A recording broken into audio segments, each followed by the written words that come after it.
أعوذ بالله من الشيطان الرجيم. بسم الله الرحمن الرحيم. الصلاة والسلام على أشرف الأنبياء والمرسلين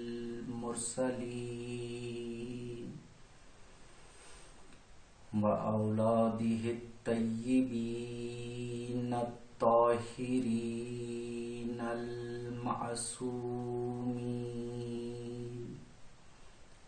اللهم صل على محمد وآل محمد. موالیان حیدر قرار، عزاداران سید الشہداء، سادات و غیر سادات، مومنین و مومنات، السلام علیکم. تحفہ یا علی علیہ السلام مدد. مومنین، اس سے پہلے والی ویڈیو میں ہم نے سورۃ الفاتحہ کی آیہ نمبر 4 کی تلاوت اور ترجمہ کا شرف حاصل کیا، ساتھ میں کوشش کی اس آیہ مبارکہ کو سمجھنے کی. تو آج کی ویڈیو میں بھی ہم یہی آیہ یعنی سورۃ الفاتحہ کی آیت نمبر 4 کی تلاوت، ترجمہ اور اس کو سمجھنے کی کوشش کریں گے. بسم اللہ الرحمن الرحیم. خدا کے نام سے شروع کرتا ہوں جو بڑا مہربان رحم والا ہے. سورۃ الفاتحہ کی آیت نمبر 4. ایاک نعبد و ایاک نستعین. مومنین، اس آیہ مبارکہ کے 2 حصے ہیں. پہلے حصے میں بندہ اپنے اللہ رب العزت سے اقرار کر رہا ہے کہ یا اللہ، ہم تیری ہی عبادت کرتے ہیں، اور دوسرے حصے میں یہ اقرار کر رہا ہے اور تجھی سے ہی مدد چاہتے ہیں. تو اس سے پہلے والی ویڈیو میں ہم نے کوشش کی تھی اس کے پہلے حصے کو بیان کرنے کی. تو جب ہم کہتے ہیں اللہ رب العزت کے سامنے کہ یا اللہ، ہم تیری ہی عبادت کرتے ہیں، تو اس کا مطلب یہ ہوا کہ عبادت صرف اور صرف اللہ رب العزت کے لیے ہے. اللہ کے علاوہ کوئی معبود نہیں. عبادت اور کسی کے لیے بھی نہیں کی جا سکتی. لیکن عبادت کے طریقے مختلف ہیں. جیسا کہ پچھلی ویڈیو میں نے عرض کی تھی کہ ہم اٹھتے ہیں، وضو کرتے ہیں، نماز پڑھتے ہیں، نماز کے مختلف ارکان ادا کرتے ہیں، جیسے قیام کرتے ہیں، رکوع کرتے ہیں، سجود کرتے ہیں. تو یہ سب اللہ کی عبادت ہے. اسی طرح سے ہم روزہ رکھتے ہیں. اللہ کا دیا ہوا رزق ہونے کے باوجود، کھانے کی طاقت ہونے کے باوجود، صبح سے لے کے شام تک ہم کچھ بھی نہیں کھاتے.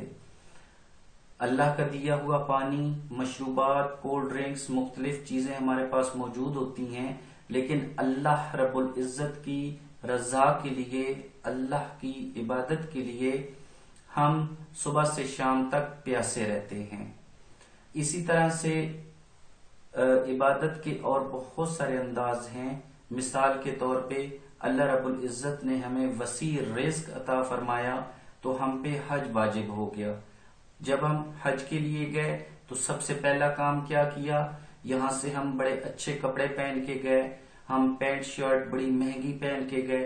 اللہ رب العزت نے فرمایا کہ جب مکہ کی حدود میں داخل ہو گئے ہو تو اب اپنا وہ پرانا لباس اتار دو. اب کیا کرنا ہے؟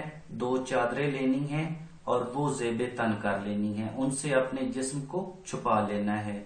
ہم نے اپنا قیمتی لباس اتار دیا. قیمتی لباس اتار کے صرف 2 چادریں اپنے جسم کو ڈھانپنے کے لیے استعمال کی تو یہ کیا ہے؟ اللہ کی عبادت۔ پھر اللہ رب العزت نے فرمایا کہ اب آگے ہو تو یہاں پہ بنا ہوا ایک مکان ہے، ایک روم ہے، ایک کمرہ ہے جو پتھر کا بنا ہوا ہے اور اس کے اوپر کالے رنگ کا کپڑا چڑھایا گیا ہے تاکہ اس کو مخصوص کر دیا جائے باقی مکانات سے۔ تو آگے ہو یہ بیت اللہ ہے، میرا گھر ہے اور مولا علی علیہ الصلوۃ والسلام کی ولادت گاہ ہے۔ اب آؤ اس کے چکر لگاؤ۔ ہم نے کیا کیا؟ طواف کیا۔ یہ طواف کرنا کیا ہے؟ اللہ کی عبادت ہے۔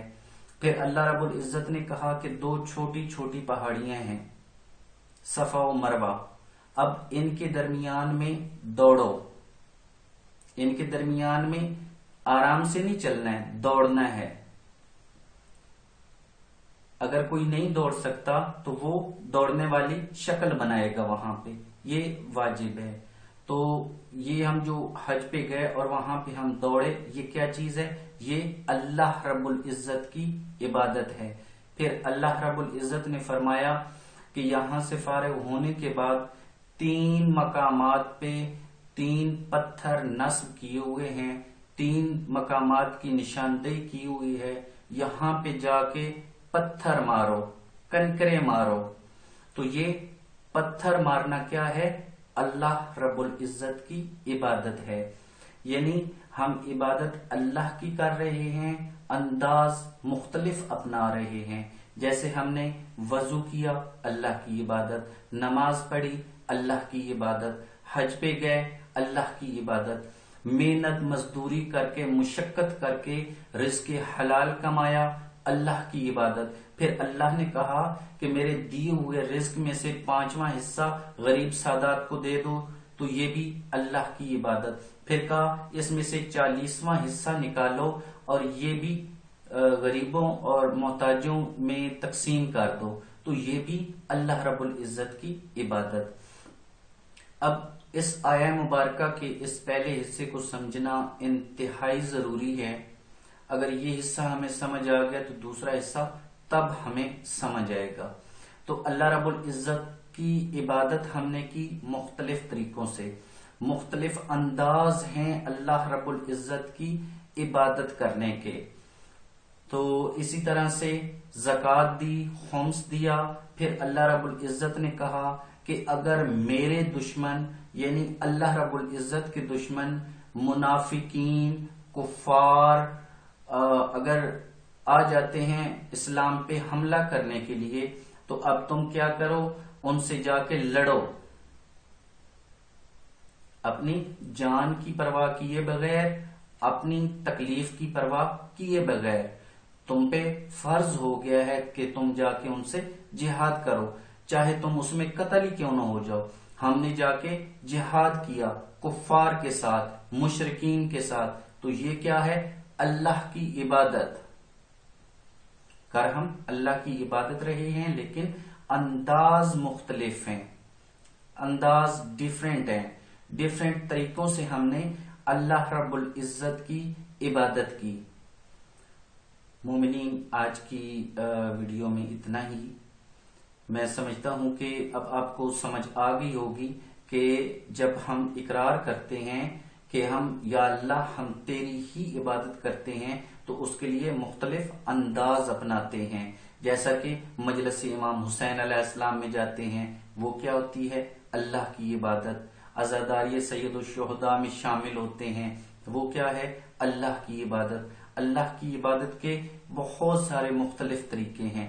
کسی کو نیکی کا حکم دیتے ہیں تو یہ بھی اللہ کی عبادت، اگر کسی کو برائی سے روکتے ہیں تو یہ بھی اللہ کی عبادت، اگر کسی بھوکے کو اللہ کے نام پہ کھانا کھلا دیتے ہیں تو یہ بھی اللہ کی عبادت، اگر کسی پیاسے کو ہم پانی پلا دیتے ہیں تو یہ بھی اللہ کی عبادت۔ اسی طرح سے کل بھی میں نے عرض کی تھی کہ اللہ کے نبی نے فرمایا کہ 3 چیزوں کو خالی دیکھ لو، 3 چیزوں کو خالی دیکھ لو تو یہ بھی اللہ کی عبادت ہے۔ اس میں کون کون سی چیز تھی؟